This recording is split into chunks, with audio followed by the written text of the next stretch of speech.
Right, I think we can go ahead and get started. If I look a little bit distracted, I'm just letting people in from the waiting room. Hi, everyone. Welcome to today's M&H Autumn Series session, Digital Student Placements. We are incredibly lucky to have DeAnn Bell from Llandudno Museum. I hope I've said that correctly. Well done. Thank you. Community and Education Officer. We're so thrilled to have so many of you joining us. I will hand over to DeAnn very, very quickly. I just wanted to run through a couple of housekeeping points first. If you would like to have your video on or off, it's entirely up to you. If we could ask you to mute yourselves just so we can't hear any background noise while DeAnn is presenting.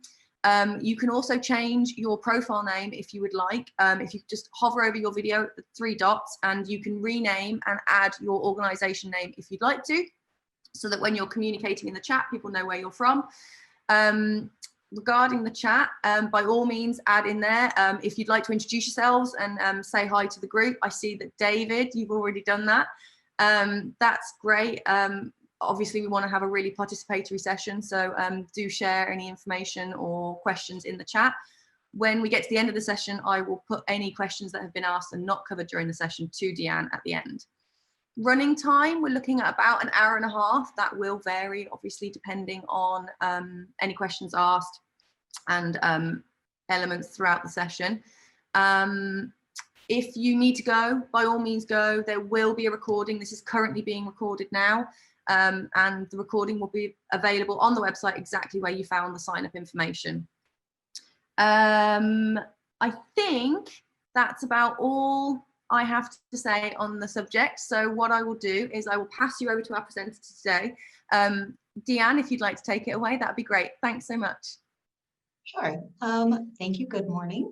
I'm going to read my little script here because I have things that I have to say, and then we're going to go kind of freelance afterwards. I am the Community and Education Officer for Llandudno Museum and Gallery. I'd like to thank Sarah Bowen and for having me today. I'd like to thank the Heritage Lottery Fund for going ahead and funding our student placement program. And I'd also like to thank you for joining me today. This is supposed to be an interactive session, and I will ask questions during it. If you don't feel comfortable answering the questions, you can use the reactions emojis. You can give me a thumbs up or a clapping hands, and that will keep you kind of engaged, and hopefully we will get through this finish a little bit early, depending on how you guys feel about or how you guys proceed through the exercises. So I'm going to share screens. I will be flipping through screens, so because I've got several things to show you. If you can just be patient for me while we do the kind of technology bit, I would be very, very appreciative. So without further ado, I'm going to take over.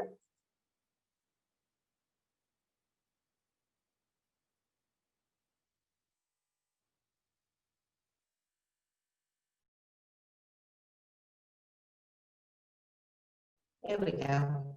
Museum, for those of you who are interested, is in County Conway, Wales. We are a small museum, but we are not the smallest museum. The smallest house in Great Britain actually is not too far from us, but we are a small staff. So what we had to do when we were thinking about student placements is we needed to make sure that the placements were not too onerous in terms of time or resources. So just moving into the description was digital placements can provide a safe and simple way for museums to expand their interpretations, create relationships with younger audiences, and become a place where students can begin building their professional CVs. This webinar is supposed to be a 9-step placement. Some of these steps have a couple of complicated steps, but basically we need to make sure you're ready, your institution is ready, and that your students are ready to do the placement. Just introduction, what do we get out of it, designing shared projects and outcomes, what tools do I need, what paperwork do I need, finding the right students for your institution, advertising, working with universities, what it means to check in With the student, time management for organizers rather than for students, because we're all very busy. And it's important that we make sure that we have the time to do this. The feedback and reporting that's usually required in terms of our funders. And then we've got some time for some questions. We'll be asking you to do some activities on your own. We're not going to have breakaway sessions. So because I want to make sure that you are actually kind of applying these rules to your institution specifically. The chat is for questions. I will read from the slides. It's not because I don't believe you know how to read. It's because I don't want you to have to double task, read what's on the slide, and also pay attention to me. You can tune out if you've already read through. But courtesy so that you're not trying to do two things at once. So we will get into it. And if you will excuse me for a second, I'm going to change my, there we go. So one of the first things that I want to say is that student placement should be a mutual relationship. You should get something out of it, your student should get something out of it, your institution should get out of it, something out of it. It is really important to make sure that you should not be putting in more work than your students are putting in. So museums get an increase in resources and a broader skill base. What our institution got specifically is students who knew a range of actual materials, digital materials that we hadn't actually encountered before. So they brought in that knowledge, new ideas on old activities. We showed them a series of old activity sheets, things that we had been doing for other students, for other age groups. And we asked for the feedback on it. And we got a really great range of new ideas. Can help close the age gaps and youth-focused programs. And that's really, really important because I'm not sure about the rest of you, but I know that the average age or the youngest person in our team is me, and it's been 22 years since I've been a teenager. So if you ask me what a 7-year-old wants or what a 14-year-old wants, I can make a guess.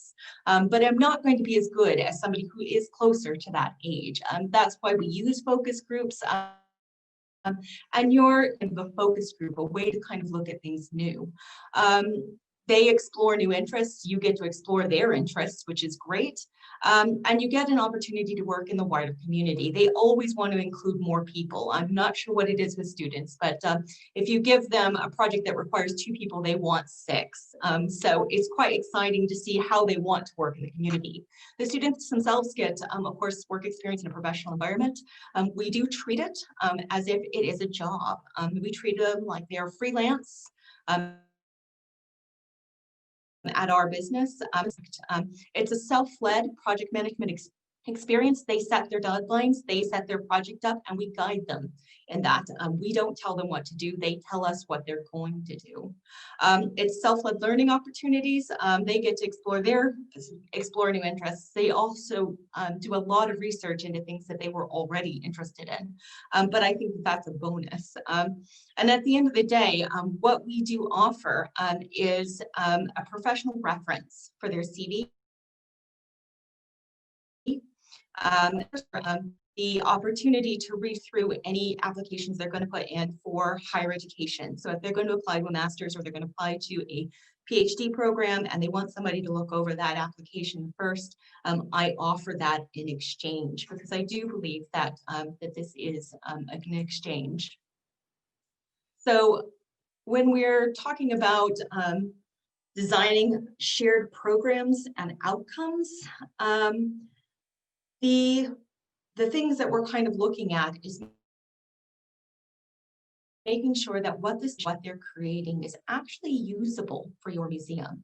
Now, the first draft that they turn in might not be brilliant, but you can take that draft and assign it to another student to have it developed and developed until it is in place. What they do is provide a space to do those 101 projects you would do if you had the time. So you're always thinking about the outcome being something that your museum can use. And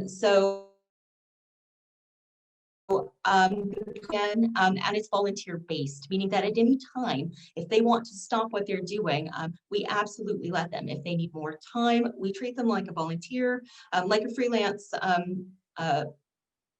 colleague, but we make sure that the program is not kind of taking over their studies, that they're not feeling stressed about it. And I'll talk about that a little bit later. We have a focus on project-based short-term placements when starting out. So the first placement that you do with a student shouldn't take more than 70 hours of their time. If you go over 70 hours, then you're asking for a much bigger commitment than you think you are. You can do projects I've done, I'm sure it's 12 hours, but 70 hours is pretty much the top out you should do for the first time. So when a student finishes their first project and they love it, they'll ask for another project, and then you begin the steps again. But you have a manageable goal. So establish their interests. Listen to me, I'm stumbling over my words today. I am so nervous, it is absolutely ridiculous. Let me try that again. I'm a human here, and this is the weirdest environment for me because typically I teach in a classroom where I can see your faces. But this screen lets me see some people, or lets me see people or slides, not both. So apologies for that. So let me try that again. So establishing student interests.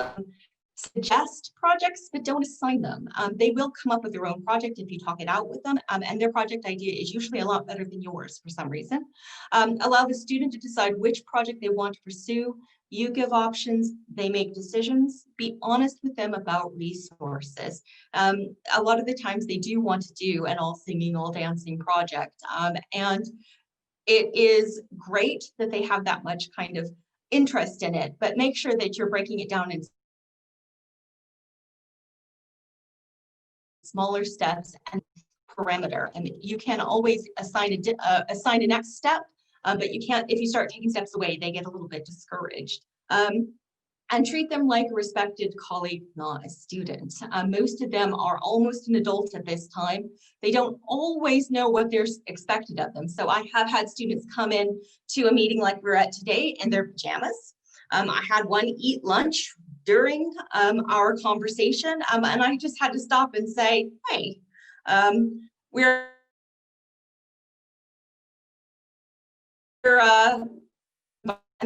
kind of helps them understand where they are. So you're setting the rules for them. They will break them, they will push them, but it's not because they don't want to obey, it's just because they don't know them yet. So it's your turn. If you can just take a second, think about your institution, what you'd like to get out of this. Think about opportunities that you could offer in terms of research, outreach, activity development, interpretation. So you're looking at your museum. It could be a research project that you've always wanted to do, but you don't have time for, an outreach project, an activity development, so something that your students could do in the museum, or an interpretation. And what I usually like to do is have students interpret a display for a younger audience. So not for themselves, but thinking about interpreting for an audience of 12 to 13-year-olds, 10-year-olds. What does a 3-year-old see when museum interpretations are written for adults? So you're asking them to kind of scale it back, to look at it through a different set of views. So if you want to just take a couple minutes, and write those down, one for each: research, outreach, activity development, interpretation. Okay. When you have that, think about one or two universities or secondary schools that you would like to work with in the future.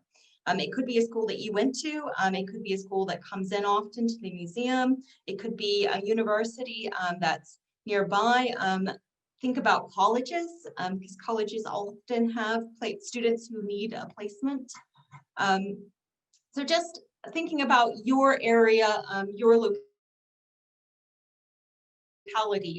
what you would like to work with.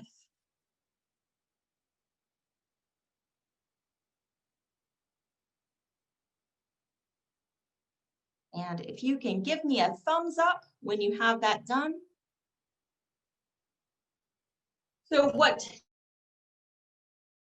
tools do I, in terms of real time, are of the most important tools? You need time. Each of your students will need to have an interview. They need to have a project set up. They need to have some check-in sessions. You need to have time to kind of review their work and suggest materials. So the most important thing you can have in terms of actual tools is time. And you need to make sure that you're leaving enough time for each of your students. It's tempting to have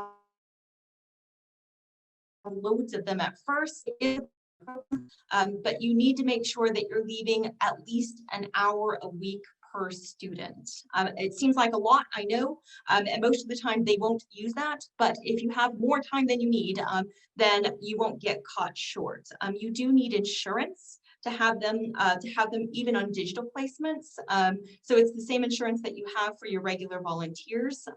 On that note, they do need an orientation meeting, just like you would do for your regular volunteers. So that they know what to share, what they can't share.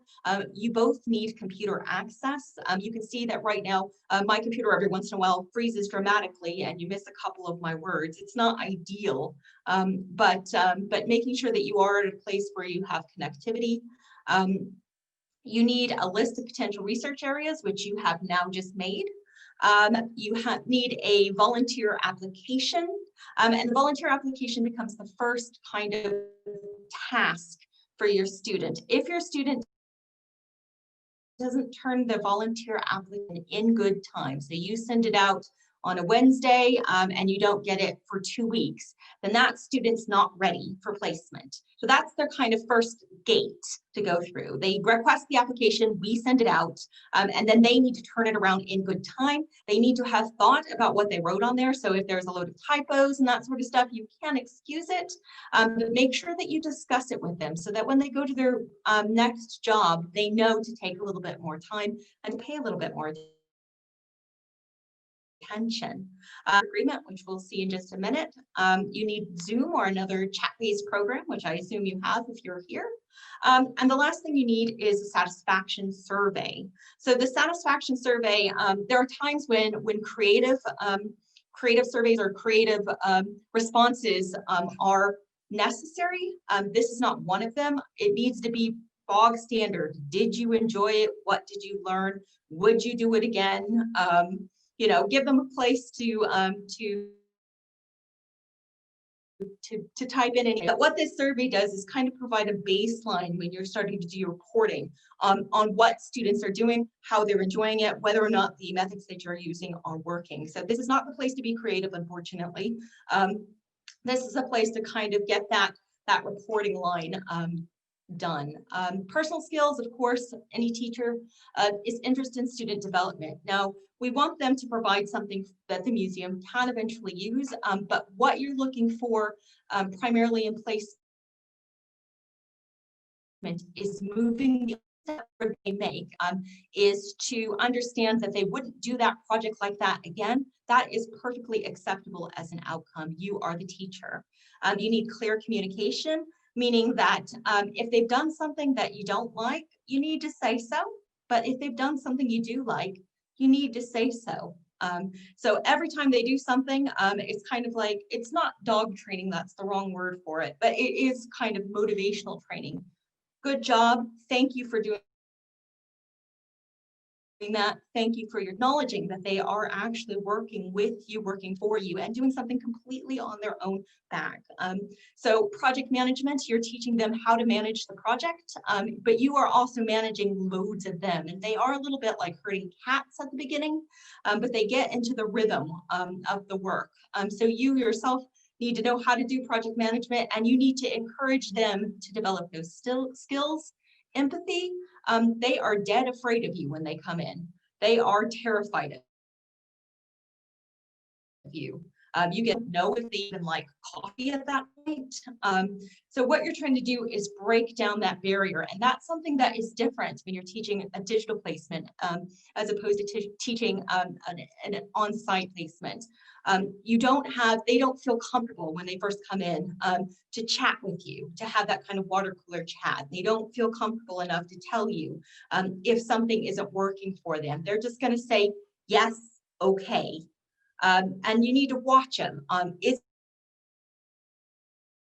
it okay? Is it real flexibility? They are working at school. Sometimes they do have a job. Sometimes they do have a family. So having enough flexibility to allow them move a project around in terms of time. So ask them every once in a while whether or not they're still on schedule, and if not, do they need more time? And just say, do you need more time? Rather than saying, are you on time? Because if you say, are you on time, they're going to say they're fine. If you say, do you need more time about it? Patience, because they do need some time to think. So, and a lot of the times when you ask a question, they're going to tell you, I don't know. And I don't know is actually, I don't want to say. So when they say, I don't know, stop and say, okay, can you take a minute and think about it?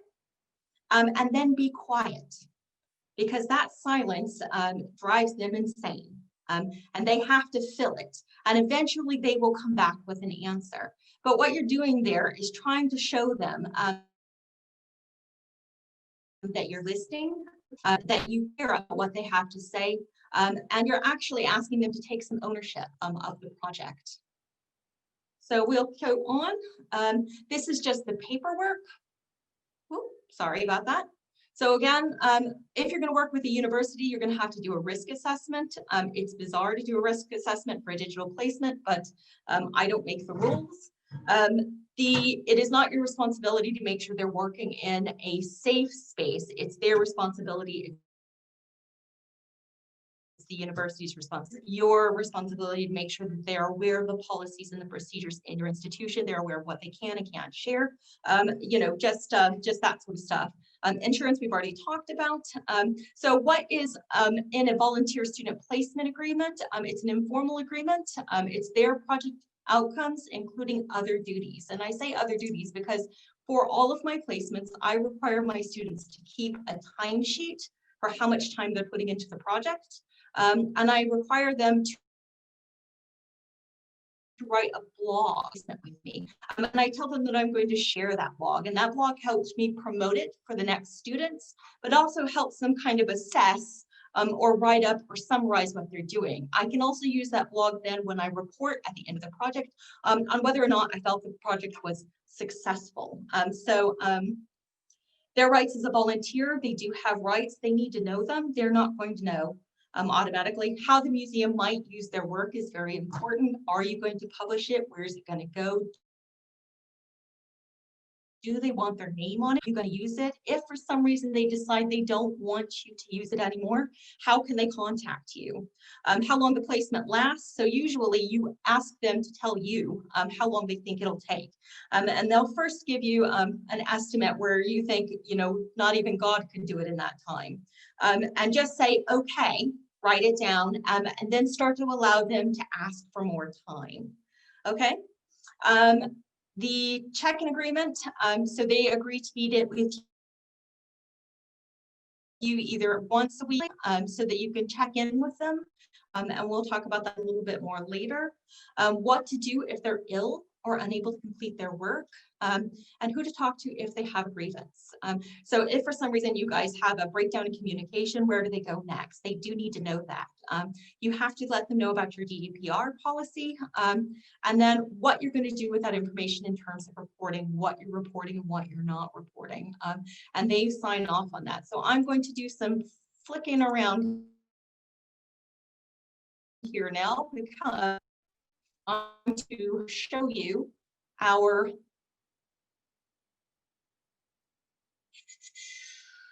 we'll start with this one. So this is the timesheet. It has our logo on it because it makes it look cool and official.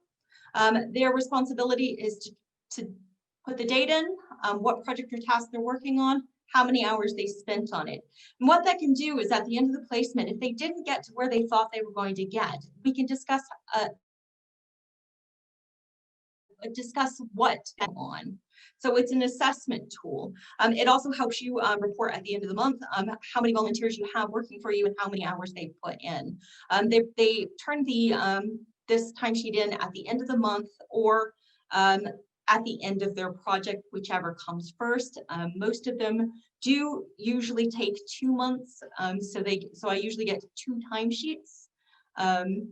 So that's just an easy timesheet. It's just basically an Excel document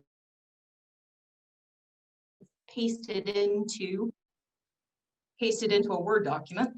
So this is what we use as the application. So it's just like a job application. It gives us contact information, medical conditions and or requirements. That is important to make sure to have on your application, because if you're working with somebody who has sensory issues or who needs support, somebody who might have dyslexia, so you need to double check their work before it's published, or you need to take that into account when you're, that's very, very important. Emergency contact numbers, just in case your student, for some reason, doesn't show up to their appointments for a couple of times. You try to call them first. If you can't get a hold of them, then you call their emergency contact. You need to know where they are and that they're okay. Previous volunteers' experiences, we use languages because we speak in Welsh and in English. Preferred job type, they never know that. But reason for volunteering, why are they here with us? What days they're volunteer work, so they're kind of thinking about how much work they can put in.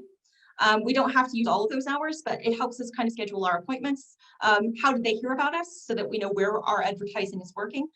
If they are 18, they just sign a date. I let them just type on the line because it's a big song and dance if they try to use the digital signatures. So just let them type. And the returning of that document with their email is kind of your proof that they signed it. If they're under 18, so we work with 16 and 17 with covering for signature. And that's just so that their parent or guardian is aware that they're working with us. I've had only one student, a young student so far, and she was ace. I do recommend secondary school students. They are so willing to do anything. So this is our privacy policy. Personal data, information. So, and then the last one that I'm going to show is,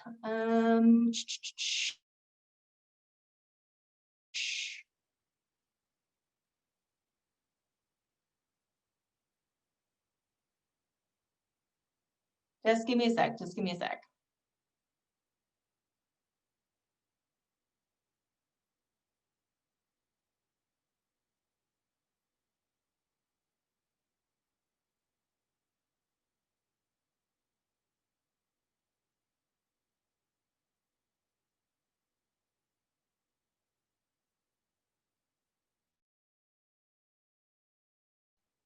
Apologies. There it is. So this is the project specific one. This is the one that's going to be just kind of lay out the rules of what they're doing, what their project is, what their duty in that project is, who to contact with any questions. I do give them my phone number. They are allowed to text me because sometimes they get kind of caught up in something. They're late for a meeting and waiting for them somewhere. What they can expect the museum to provide for them, and what I expect them to bring back to us. And that's where we start to think about professionalism. They do sign off on that. You can see that I do alert them in the wording that we will use the information for promotional purposes, but we do discuss that during the orientation meeting. So this is the student volunteer agreement, and it is not a legally binding document. What it is it helps everybody understand what is being promised, what should be provided, and what the expectations are in the project. So that is the kind of ins and outs of what we use in terms of paperwork. So if we just mosey on along. So this is again an activity for you. From your, choose one of your potential placement ideas from your first list. Make a list of 3 soft skills you would like a placement student to have. So this is about choosing the right student for your project. So 3 soft skills you'd like to have already when they come to you. Teamwork, organization, communication. Most of them will have a list of soft skills they've never even thought of. But if you can kind of give an idea of what skills you'd like them to bring in, that's great.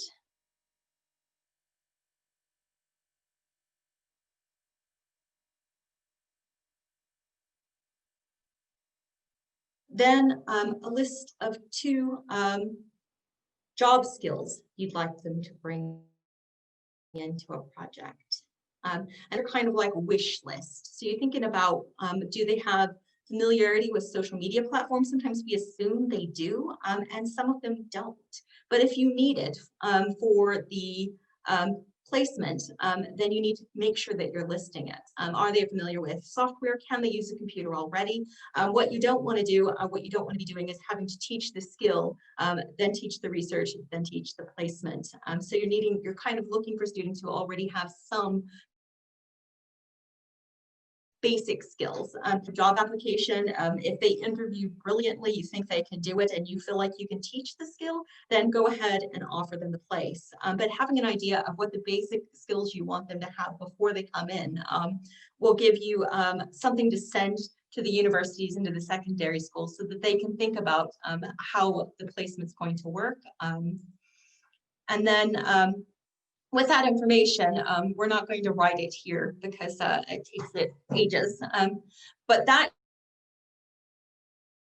is the information that you're going to use tools to make your posters and to start to do your advertisements. Soft skills, ideal hard skills, and just kind of giving everybody kind of the business end of what the placement's going to mean. You will use that with your research or your activities that you've made a skills list for before.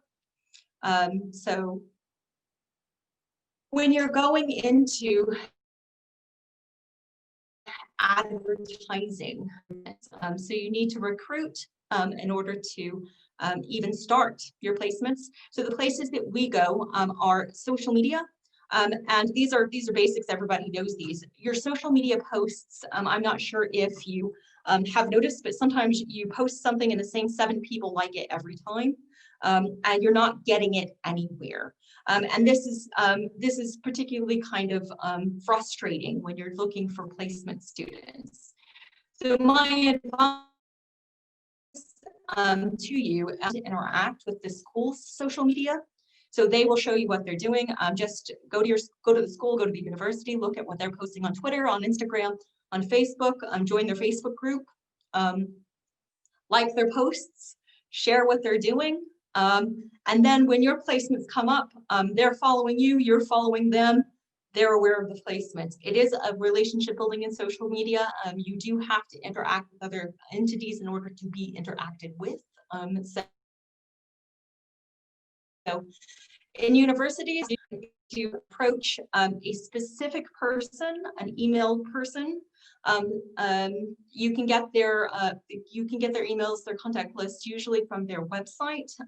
So don't limit yourself if you are a museum to just the history department, because history is great.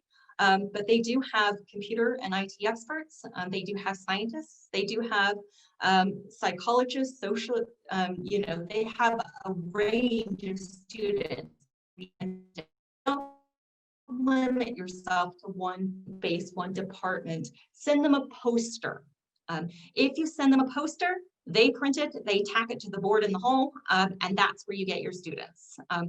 It's always best for universities to send a poster. Secondary schools is a direct email to the school itself, the kind of general account, rather than approaching the teacher, because they will allocate it then to the right space. And for secondary schools, you're just laying out the parameters.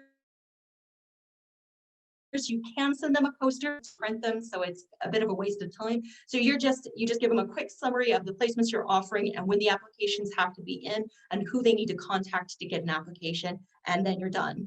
Don't overlook the youth groups, because there are tons of them out there. So we work with kids sheds right now, who like to do big projects in sheds, and they've been fantastic for, kind of the group think part. You need to put your placement in a prominent place on your website, onto your blogs, to promote your placement. So this is the student who's been in placement with us. The next opportunity to apply is this. And then word of mouth is quite is self-explanatory. Don't be afraid to talk about it. If you're sitting in another meeting and you're just kind of waiting for everybody to get in the room, tell people that you've got placements available. Just get used to talking about it. So working with colleges and universities, where you're going to get the most of your students. So the universities work a little bit different from your regular kind of individual placements, in that you will have a person at the university who is responsible for the module that is doing the placements. So the module leader is the person who you'll be in contact with, and it is the module leader's responsibility to make sure that their students are doing the work that is required for the module or that is required for the school. Your responsibility is only the placement, and trust them to do their part of the job. When you're looking to approach, check the websites, see what they're already doing, see how your museum might be able to fit in with their kind of plan. They are required actually to have a certain number of students in placement at all times. So they are actually fairly desperate for you to provide a place. But that doesn't mean that you don't have to treat them with respect, obviously, but it means that when you're approaching as somebody who's offering somebody need.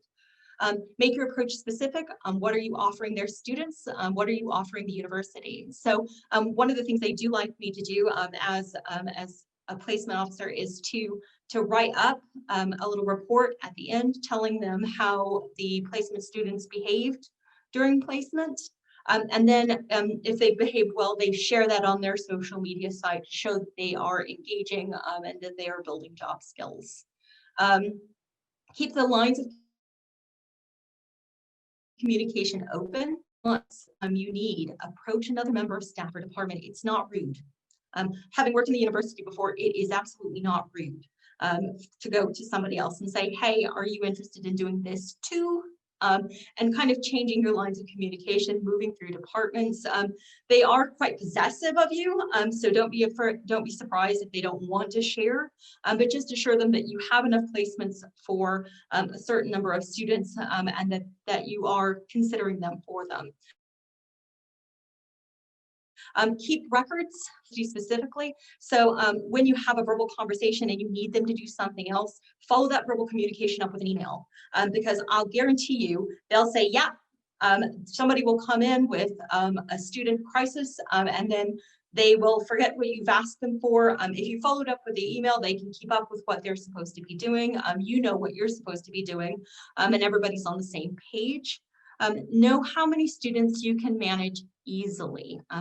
Start small and work your way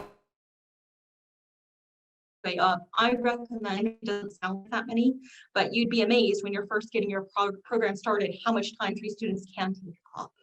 And again, just like I said before, it is the responsibility of the course provider to make sure their students are getting are meeting the course requirements.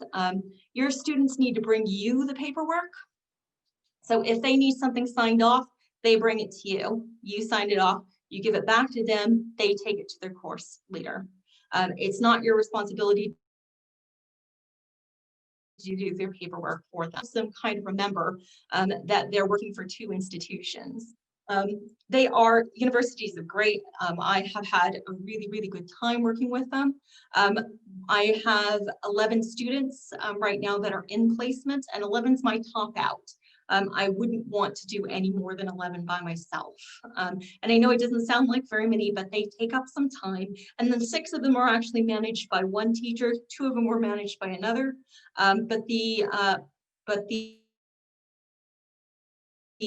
kind of time a lot. So the kind of step-by-step after you got a student recruited, they email you, they request an application, you send the application out, barrier 1 done. If you like what you see in the application, you offer an interview. The interview is an informal interview. It's just a chat on what they need to do. And what you're looking for is students who are paying attention, students who want to be there. You want to make sure that somebody has space and seeing why they chose your institution to apply for. If you like them in the interview, offer them the placement at the end of the interview. Don't wait and send out that decision later. If you like them, say yes. If they didn't do well in the interview, but you still think they might have some potential, say thank you, and then offer them to apply for the next placement and give them a little bit of interview feedback. The next meeting that they will have is an orientation. All of your students in the orientation meeting at the same time. That saves you a little bit of moving around. If they don't show up to the orientation meeting, if they miss the orientation meeting and they do not tell you why, they lose their placement. They lose their spot. And I know that seems harsh, but it would just be like you not showing up for an orientation at your first job. You have to make sure that you are kind of imposing the professional rules on it or on them. If they are part of a module or university program, you didn't go up and they lost their place. And it's up to you whether or not you want to slot somebody else in that place to move forward. What you don't want to be doing is delivering information again and again and again because somebody else can't schedule. You don't have time for that, and you just need to make it clear. The initial planning meeting is the meeting where you guys kind of discuss where or what projects are available at the museums, what kinds of things you're thinking about, and you're giving them an idea to or an opportunity to suggest. So I was really surprised the last time that I did this. I offered about 6 different projects and the student said, no, I'm not really that interested in it. No, I'm not really that interested in it. And I stopped for a second and said, what are you interested in? And she said, quizzes. And I said, okay, set up a quiz for the museum, 10 steps to see what time period they belong in for Llandudno history. And she was on it like carbonic. And she turned in a really, really good project, but it was just kind of stopping and thinking, I don't have to assign it. She can tell me what she wants to do. So after the initial planning meeting, you send out the student placement so that everybody knows what we're doing. After the placement agreement is in place, they decide to schedule of when they're going to turn in works, and you check in. So I have some students who need a weekly check-in because they love to tell me what they've done. And that's what motivates them to tell me what they've discovered in that space. I have another student who would rather not talk to me at all. But he gives me kind of once every 3 weeks, he checks in. He's got an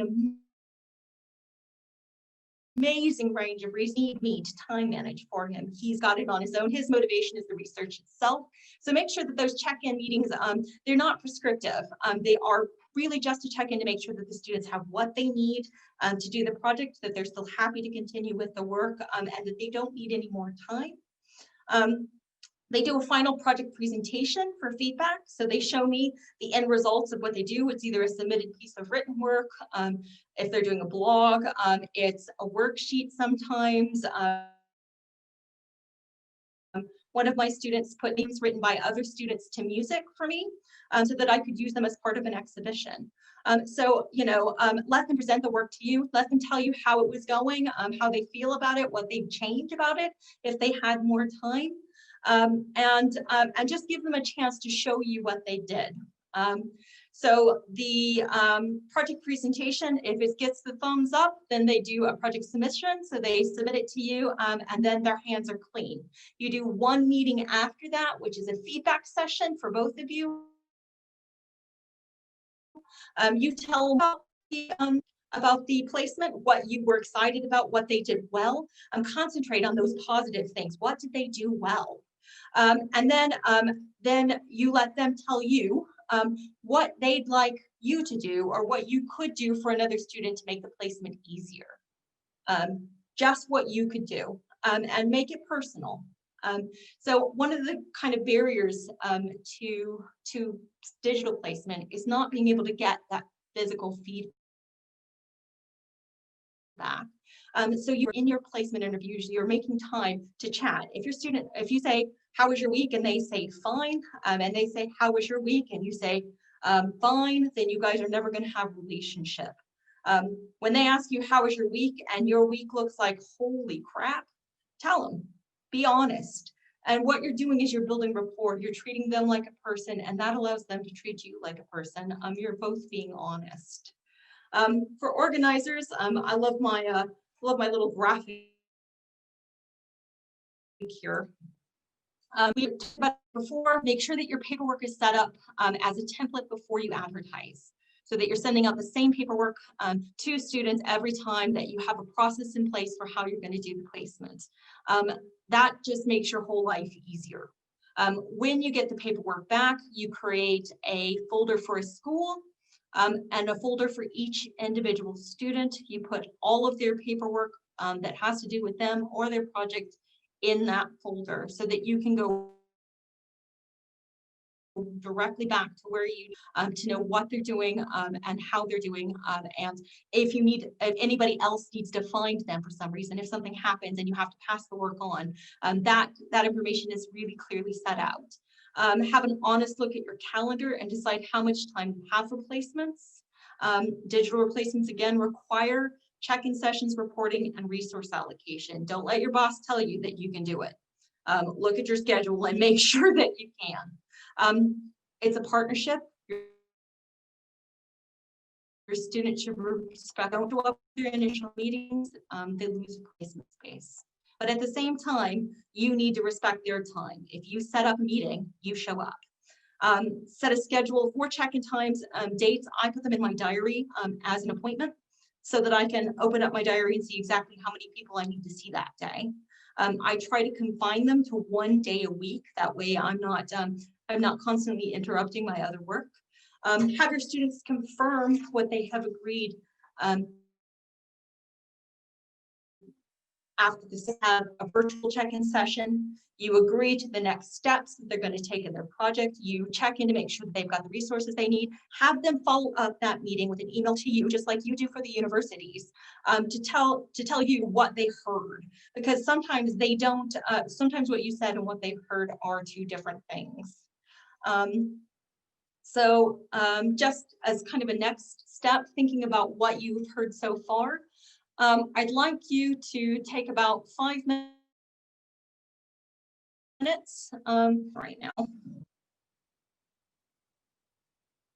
Yeah, just take a couple minutes, think about what the possible barriers for you personally would be to having a successful student placement. So if you feel like you would need more teaching training, if you feel like you need more time, if you feel like what you need, what would be a possible barrier for your placement? what you would need to overcome that barrier personally, and then think about it in terms of institution. What are the possible barriers for your institutional digital placement, and what you need to overcome those barriers. So if you want to just take a couple of minutes and think about what you need personally, and then what your institution needs. Think about training, think about resources, think about time, opportunities, think about interpretations. It's important to kind of think about what you need to do to get yourself in the place to start.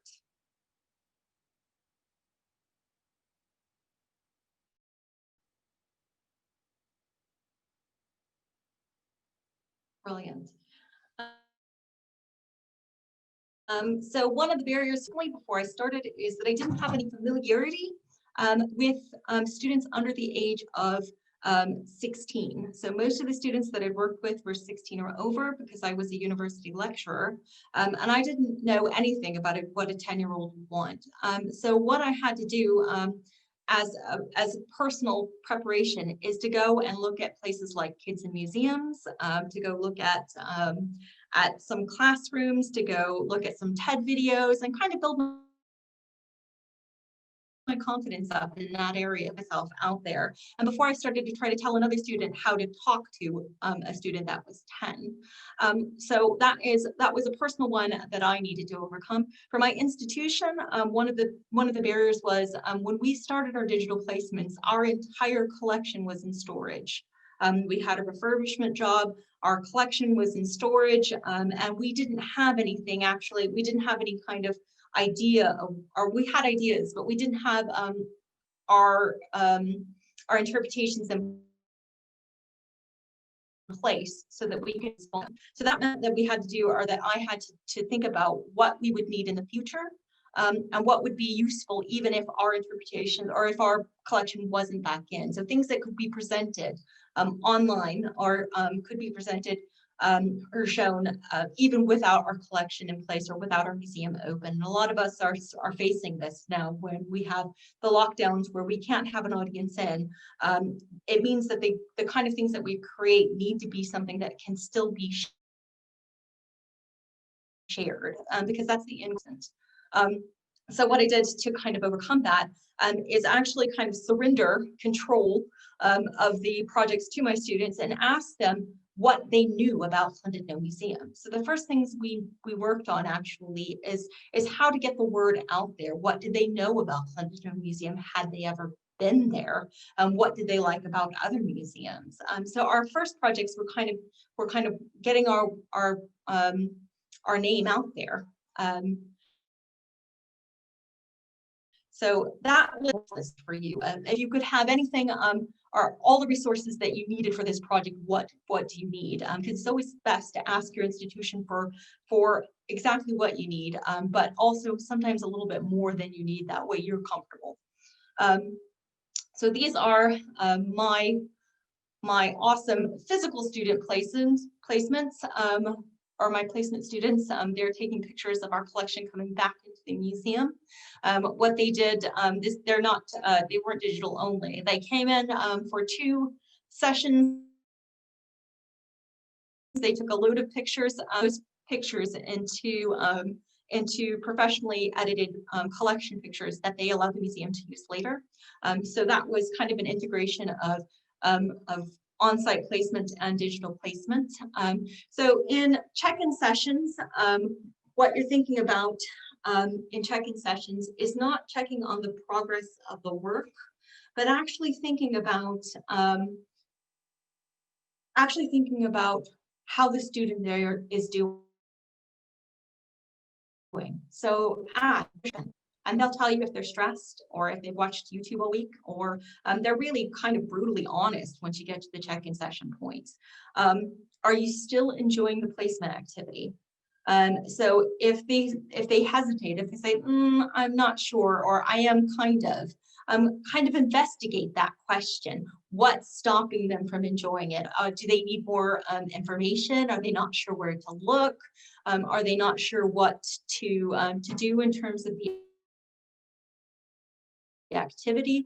Do they have other activities in that area?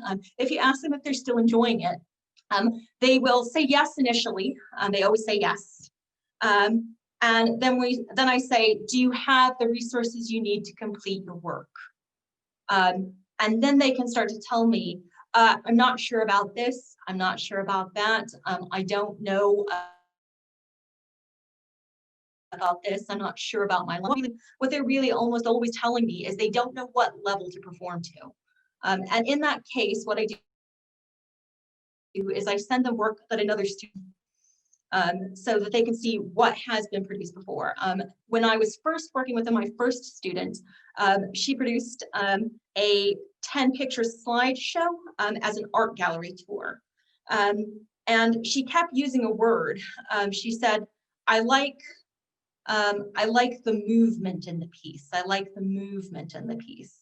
And every piece that she pulled up, she said, I like the movement in the piece. And I thought, I'm not sure what she's talking about there. I said, what do you mean by movement? And she went into the most beautiful, brilliant descriptions of how textures were layered on top of one another. So in the actual slideshow she gave me, the language was really simple, really quite stilted, but when she was actually verbally describing it to me, it was like a whole world of information. And what I did was use that conversation to kind of challenge her on how she was describing the paintings. And what I found was that she was using words she thought were acceptable for public display that made her sound smart. And I just kind of reassured her that it wasn't about sounding smart. It was about telling somebody about how they felt or how she felt about that art piece, and that her opinion, her real opinion, every part of it was important, because that's what artists are looking for. What does another artist think about this? And she was choosing paintings that she thought would be interesting to an artist her age. And I said, is that what interested you? And she said, no, I really just like the cat. And I said, then say that. I really just like, you know what, I do too. So asking them to kind of be honest with what they're doing. It's not a performance, it is really an exploration. Asking them whether they need more time is always a good question, because if they feel like they're doing a good job, they'll say no. If they feel like they are going to be stuck for some reason, or if they have a quiz coming up, or if it's somebody's birthday, then they can say, hey, can I do it then? Just let them move that schedule. Have you discovered anything that surprised or interested you this week? And that's trying to keep the language positive in the project, so that the feedback that they're getting is always kind of what's interesting, what's fun, what are you exploring, what would you like to do next, and that helps this piece not seem like work. And a lot of my students say that it is fun to work with me, that my work isn't like work, and that they feel supported. Obviously, this is experience to be very good. Very good was Rowan's favorite word. How are you doing? Very good. What do you think? It's very good. I absolutely loved her for it. As I felt supported and that I was doing something worthwhile. And that something worthwhile is why the end product needs to be something that your museum is going to use. Because if they're working, if they think they're going to work just for the sake of working or just for the sake of development, you're not going to get the performance out of them that you're going to get if you tell them that you're going to use that work to teach somebody else, to say work actually means something at the end of the day, that you do intend to use it. And that makes it more important to them. So thinking about actually making sure that the projects are worthwhile to you actually makes it more important for them to do a good job. So yeah, check-in sessions is just basically to make sure they have what they need. It's not it's not trying to check their progress, it's trying to check them personally. I did, one of my students had 1 week 6 slides and 4 weeks where she produced no slides. And when I began to quiz her on that, I found out that she had a lot of assignments to do at school. So that check-in session just helps you kind of adjust your expectations. So in terms of feedback and reporting, we're just about done here. of course, hold on.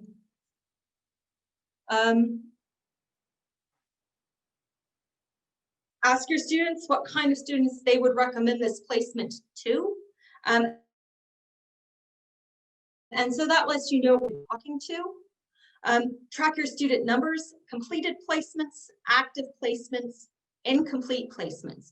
I've had 3 placements that are incomplete for some reason or another. It's important just to see how many students you just have so that you're not overwhelming yourself in numbers. I like them all to start at the same time. So I have placements in the fall, in the spring, and in the summer. And they all start at the same time. They all finish at different times. But that means that I never have too many students at the same time.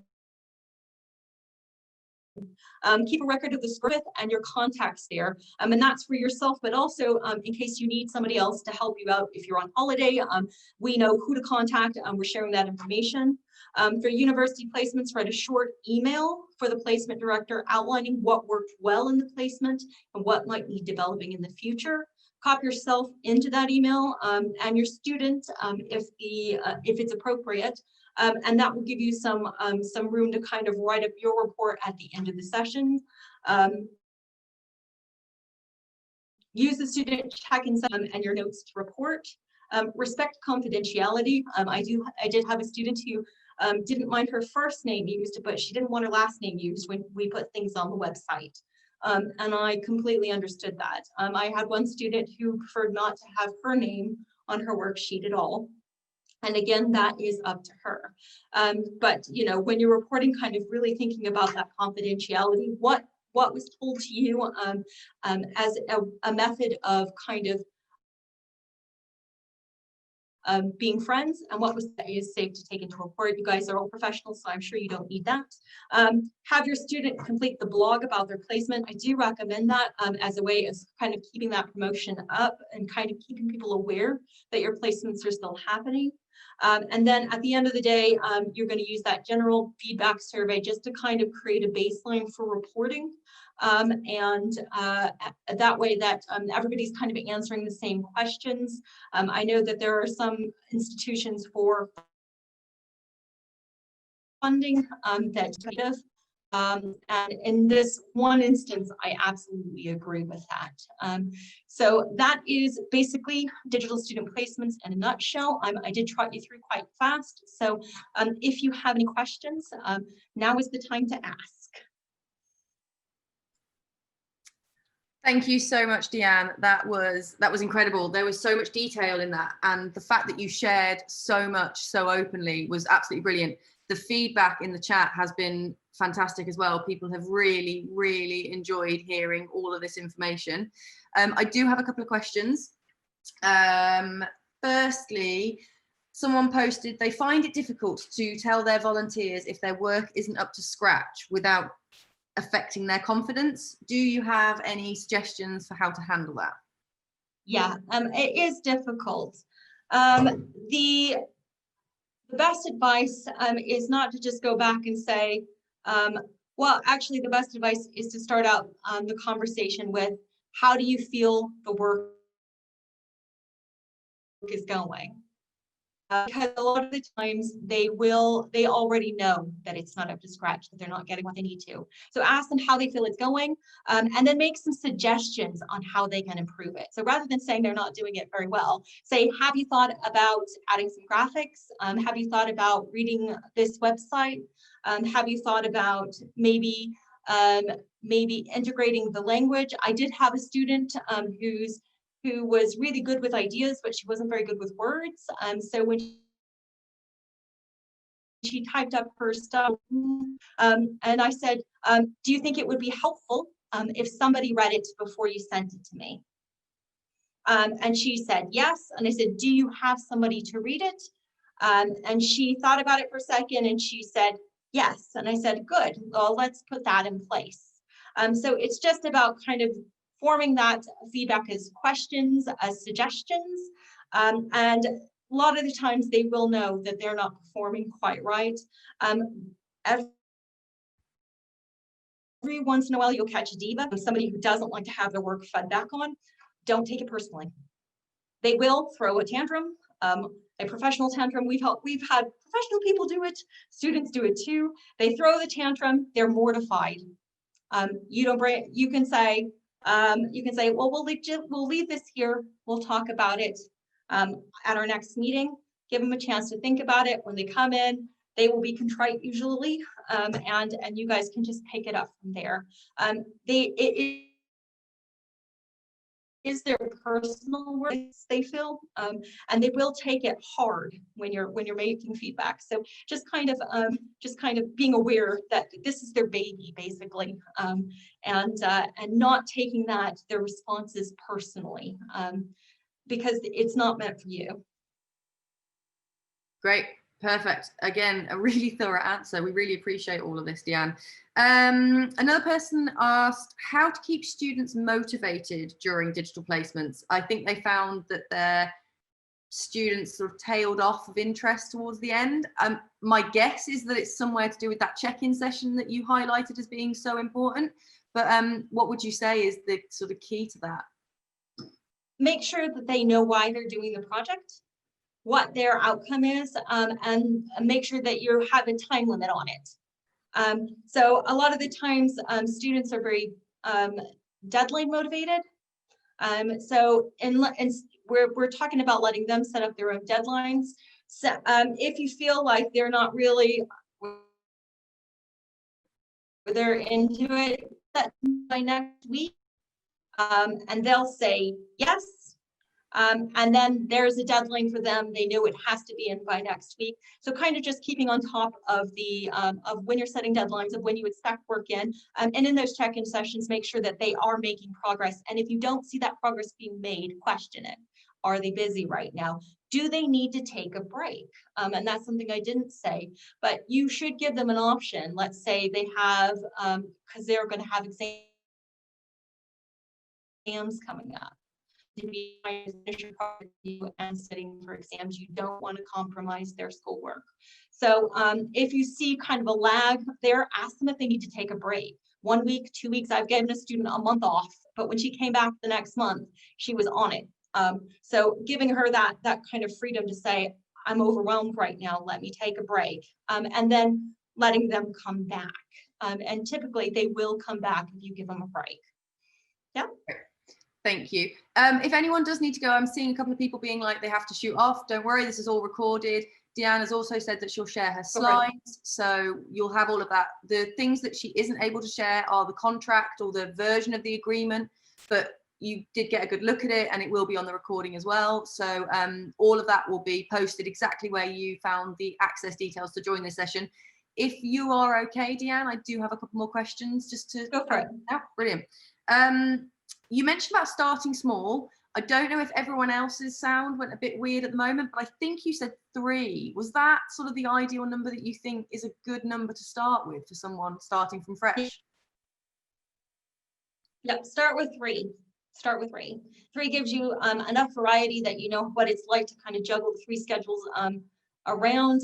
3 gives you enough to do an orientation meeting, which is worth your time.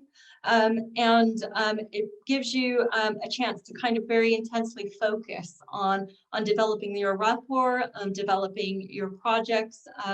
And if 3 is more than you can do, scale back. Usually 3 is manageable.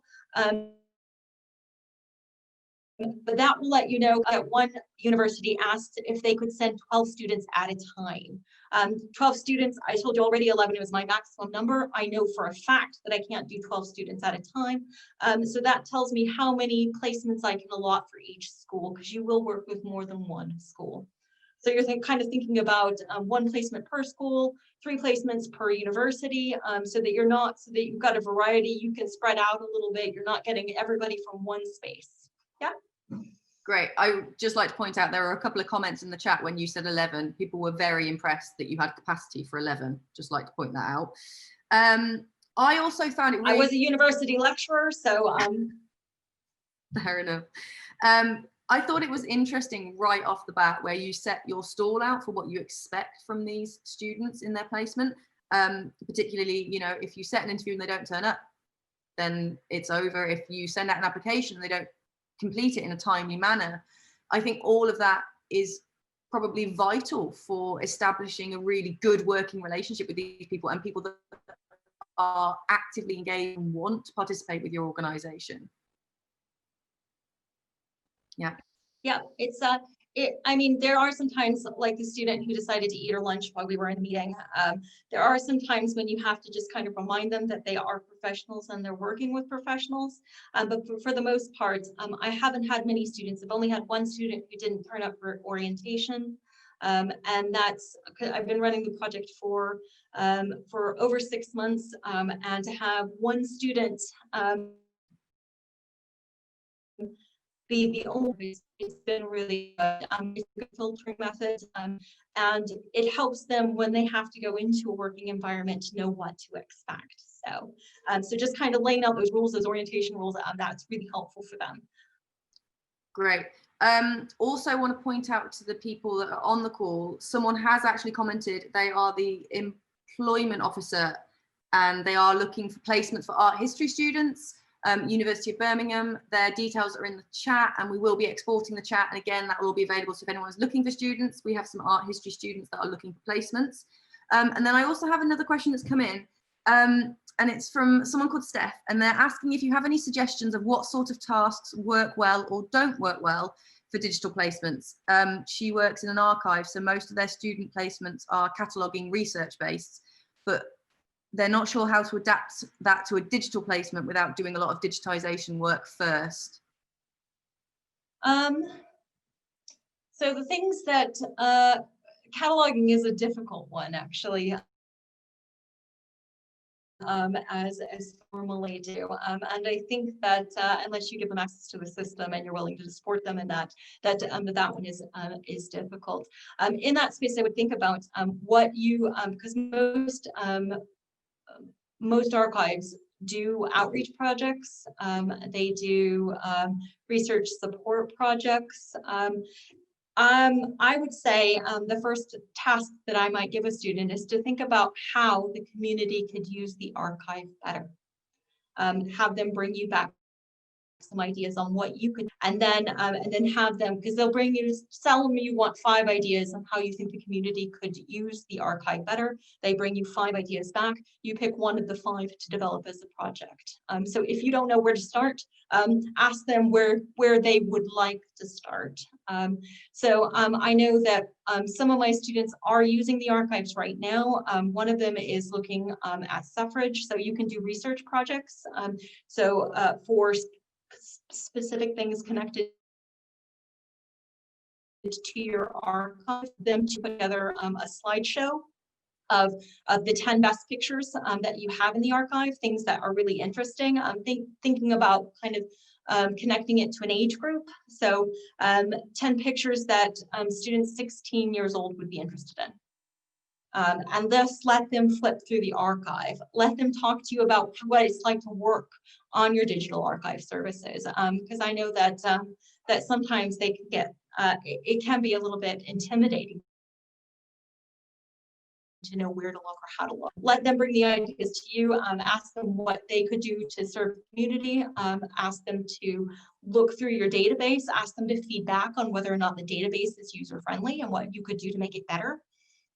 You know, just using them in that capacity would be a good way to start until you can get or until you can decide whether or not you want to actually start getting them access yourself. So great answer, thank you.